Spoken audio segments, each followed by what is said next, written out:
I think to be honest जिस तरह की ये पिच इस ग्राउंड की हिस्ट्री है तो 200 ऑलवेज यहाँ पे चेज़ भी हुई, यहाँ पे हाई स्कोरिंग मैचेस भी हुए थे, लेकिन जिस तरह से साइम अयूब ने स्टार्ट लिया अनफॉर्चुनेटली वो रन आउट हो गया। और अगेन आपको यहाँ पे जो ना गेम अवेयरनेस और माइंड प्रेजेंस माइंड बड़ा ज़रूरी है। हफीज़ ने मैच से एक दिन पहले मेंशन किया था इस चीज़ को कि यहाँ पे जो स्पेशली यहाँ पे न्यूजीलैंड ऑस्ट्रेलिया में यहाँ पे जो पिचेस होती है वो ड्रॉप इन पिचेस होते हैं, स्क्वायर पे एक ही पिच होता है, साइड पे थोड़ा सा ग्रास ज़्यादा होता है। तो हमने ये प्लान किया था कि जब भी आपने रनिंग करने हो कोशिश करें कि स्टम्प के जो पिच है उसके ऊपर आप रन करें, जिसकी वजह से वो स्लिप भी हुआ। आई थिंक वहाँ से आज हमें एक बड़ा अच्छा स्टार्ट मिला था, लेकिन अनफॉर्चुनेटली जो आपको एक बड़े स्कोर के लिए एक पार्टनरशिप की ज़रूरत होती है, एक बड़े पार्टनरशिप के हमें स्टार्ट तो मिला, जितने भी बैट्समैन गए अच्छा स्टार्ट उन्होंने दिया, लाइक स्ट्रेट अवे उनको बाउंड्रीज भी मिली है। लेकिन अगेन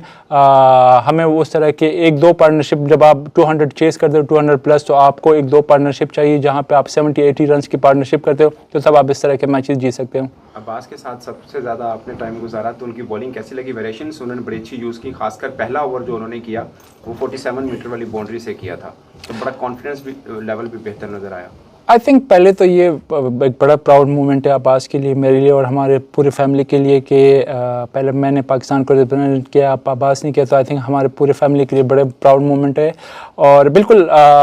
टू बी ऑनेस्ट जब पहला ओवर हुआ है, जब आप शाहीन को पहले विकेट मिले तो वहाँ से हमें आइडिया हो गया कि बॉल थोड़ा सा ग्रिप कर रहा है, आगे बॉल नहीं करना चाहिए। तो स्ट्रेट अवे उसी ओवर में मैं अब्बास के पास, आई थिंक वो थर्ड मैन पे था या फाइन लेग पे था, तो मैं उसके पास गया हूँ कि यहाँ पे आपको, और उससे पहले भी हमारा प्लान था कि हार्ड लेंथ को हिट करना है, क्योंकि सामने की बाउंड्रीज छोटी है, आपने स्क्वायर की बाउंड्री को यूज़ करना है। और अब्बास से मेरी यही बात हुई थी कि दूसरे बॉलर्स को बता दे कि हार्ड लेंथ को हिट करे, थोड़े से स्लो बॉल की ज़्यादा ट्राई करे, वेरिएशन से ज़्यादा बॉल करे। तो आई थिंक उसने उसकी जो स्ट्रेंथ भी है उसको जो खिलाने का एक रीज़न भी है, उसने डोमेस्टिक में भी परफॉर्म किया, उसकी जो वेरिएशन है बड़ा इफेक्टिव था, और आज भी उसने अपने जो उसकी जो एक स्ट्रेंथ है वेरिएशन पे उसको कैरी ऑन किया, और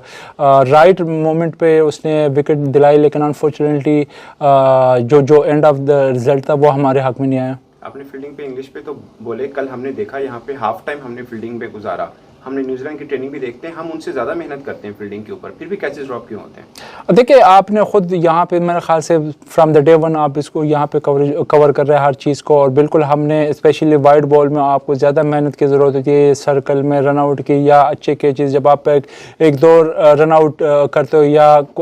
जो अपॉर्चुनिटी क्रिएट होती है उनको अगर आप ग्रैब करते हो, तभी आप इस तरह के मैचेस में जो 30-40 रन का जो डिफरेंस पड़ जाता है, 15-20 रन आप फील्डिंग में सेव करते हो या एक अच्छा कैच पकड़ते हो या रन आउट करते हो, तो आपके मैच के रिजल्ट चेंज हो सकते हैं। तो आई थिंक वही चीज़ उसी चीज़ ने हमें कॉस्ट किया, जो हमने एक दो कैचेस ड्रॉप किए। आई थिंक अगर उस टाइम पे वो कैचेस हो जाते हैं तो मैं भी हम ये मैच जो हमने प्लान किया था कि 180-190 तक हमने रिस्ट्रिक्ट करना था, और जिस तरह बैट्समैन हमारे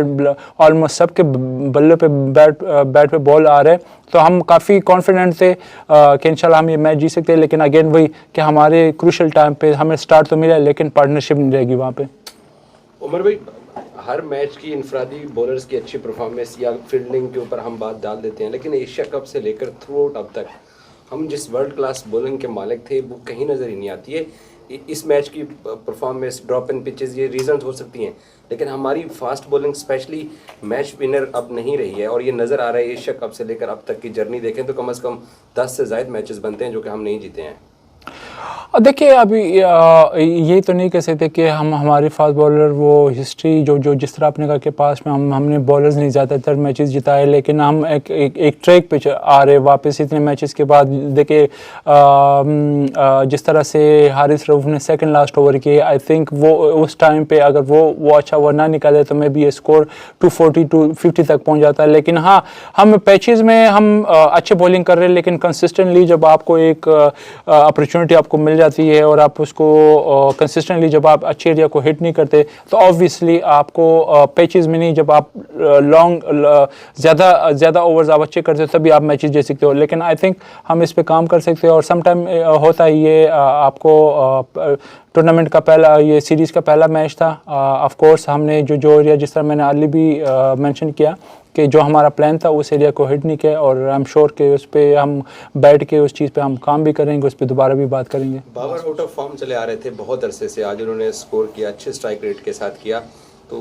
क्या आप कोचिंग स्टाफ कितना खुश है कि बाबर अपने वापस फॉर्म को पकड़ा है, क्या कहेंगे आप? नहीं, ऑब्वियसली बाबर हमारा टॉप प्लेयर है, वो one of the best player है वर्ल्ड में, और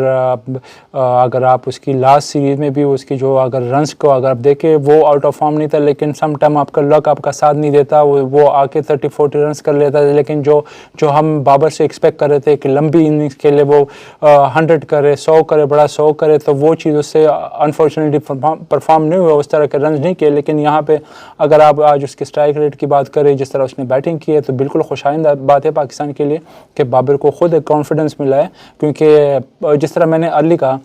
उसके बल्ले पे बॉल तो आ रहा था, लेकिन लक उसका वो जो लक होती है ना, उसके साथ नहीं दे रहा था। तो आई एम श्योर आज के जो उसने जो रन्स किया है बाबर के लिए खुद भी उसको कॉन्फिडेंस मिला होगा और टीम के लिए भी अच्छा है।